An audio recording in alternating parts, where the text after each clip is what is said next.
an older Haas, so it always comes on at 100%. And then I'm going to go power up restart. And this one does not have the door hold on startup, so it will go through its homing process.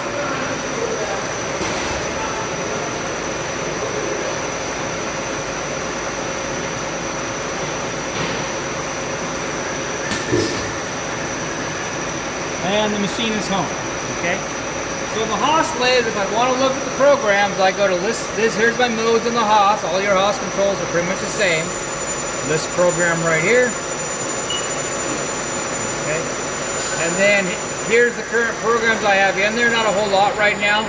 I got the tic-tac-toe off 1. I got checker off 1. I got checker off 1, 2 per bar. Something we'll be doing later.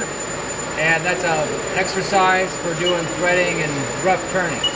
So that is the correct program. If we were going to switch to Haas, I would say select program, and the asterisk would load on what the program is. Okay? So I'm going to go back to checker off 1 and say select program. Okay? How do you get to the programs again? Go to the list program mode. Yep. That's the regular mode on the Haas. Where I look at programs, that's where I can send and receive to the RS-232, or I can erase my programs. If I want to view the program, I can go to Edit. Now here's your cursor. You can step through the cursor and view the program. The Haas has a feature that a lot of other CNCs do not. The hand wheel, this is a really cool feature.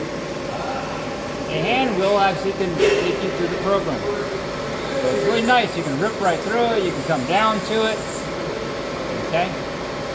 But the Haas, just like the Femco, if I were to flip the machine over to the memory mode, or in Haas, it is memory, and I were to start it, guess where it's starting from? Wherever I left it last in the edit mode. Now the Haas is a little more forgiving than the Fennec controls, because it will actually let you press reset right here. But I always try to make you guys think Fennec-like, that way you're good on both machines. Go to edit first, then reset. Okay? So again, you can look at the program, make sure it matches up to the program I gave you guys last week.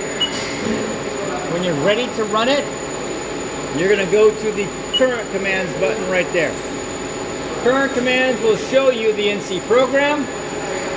It'll show you your current modal G codes that are in the machine. It also will show you either the machine coordinates, but you can change that with these arrow buttons.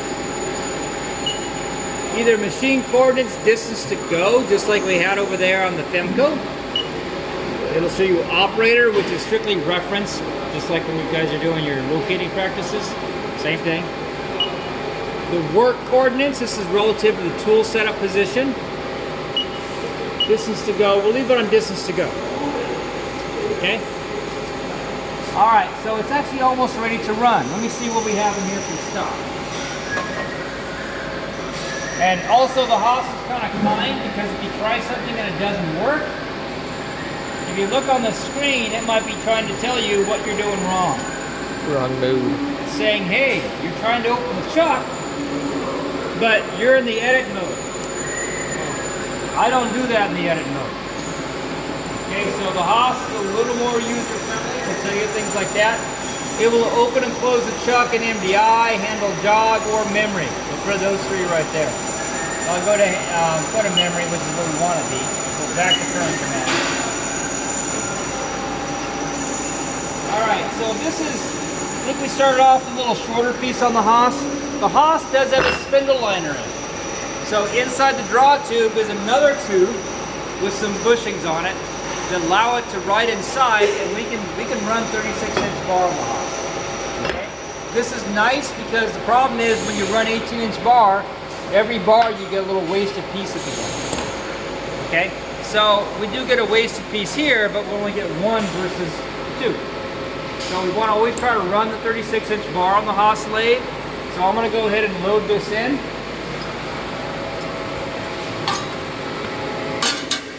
Just simply goes through the draw tube. There's your liner right there. We're just going to push that guy through. Go through. There we go. We're gonna put this back on.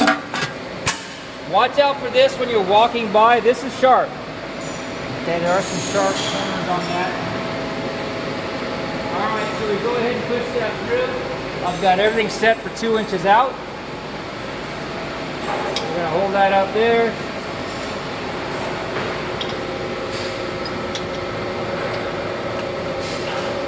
Close the chuck.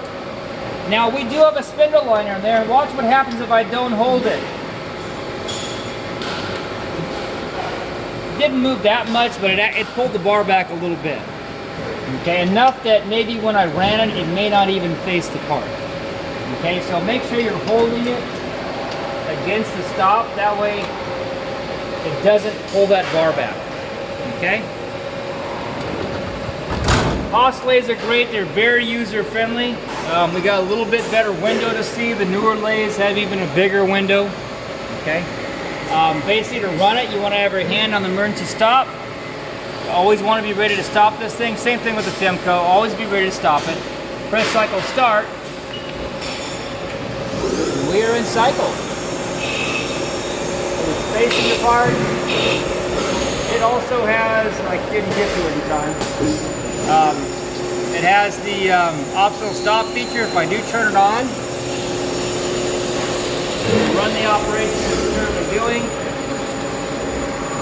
and then it will come to a stop, allowing me to open the door. Okay. Haas lathe is also very user-friendly with the door hold. Okay. If I were to open the door mid-cycle, it just stops. It didn't stop pulling. It's still flat and pulling. Okay, but it did stop the spindle in the operation. And if I close the door,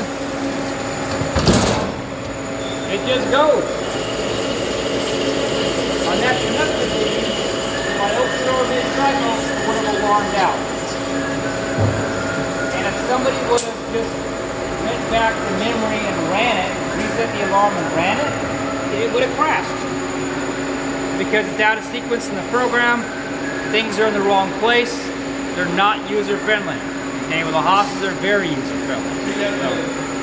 Somebody today is to restart the whole thing from the beginning? You would have to go to the handle mode, carefully back it out, go to edit, make sure you reset it back at the right spot, and then start the program. And if you didn't do that, you crash it. So somebody said, "Oh, you kicked them yes, kicked them out." I like the fan button. So the fan nuts are little. That's what's beautiful about the Haas lathes. I love them. They're great. You guys still need to know about the fan nut machines because there's so many of them out there. Okay, they're on a lot of different manufacturers out there. I mean, you see a lot of Haas's out there, but you also need to know how to run your other machines. Okay, it would make my job easy to teach on Haas's all day. If that's all we had, but.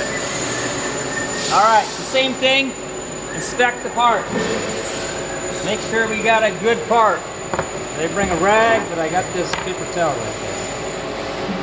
I'm just gonna dry it off a little bit.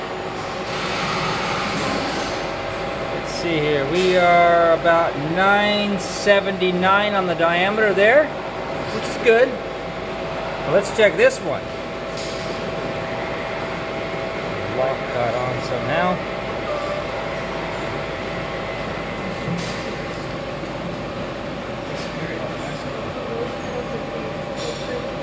Now when you guys mic these, you got to realize the tool nose radius did put a little radius in your part, and the anvils of your micrometer are sharp. So you got to make sure that it gets away from that corner, because if it doesn't, it'll give you a bad measurement. So you notice how I'm kind of, the diameters, you need to kind of rock it around. And I'm going to take several measurements. That measurement, I'm getting about 747, 6. I'm going to release it and do it again, because I don't trust it until I get a reliable, consistent, repeatable measurement. So 747, 6. I repeated. Okay, so that came out pretty good. So we're about 3/10 under the ideal size. We could offset that. Okay. So overall length. We're at about 462, so that's good. Okay, still got a little tip on there from the center. Both the Haas and Femco lathes are a little bit off center. Gotta get that away from my nice precision razor. Don't want that to hurt it. Anyway, but if I wanted to offset it, I could. For you guys, I don't want you really making any offsets at this point. Just want to have you guys run parts. In the coming weeks, you're going to come in to make a part, and I'm going to guarantee that part is bad. And it's going to be your job to make an offset to make it bigger, smaller, or whatever. Okay? Hey, that's how we're going to make you guys learn these machines. Anyway, it's all ready to go, so now close the door. Optical stop is on. Let's turn it on.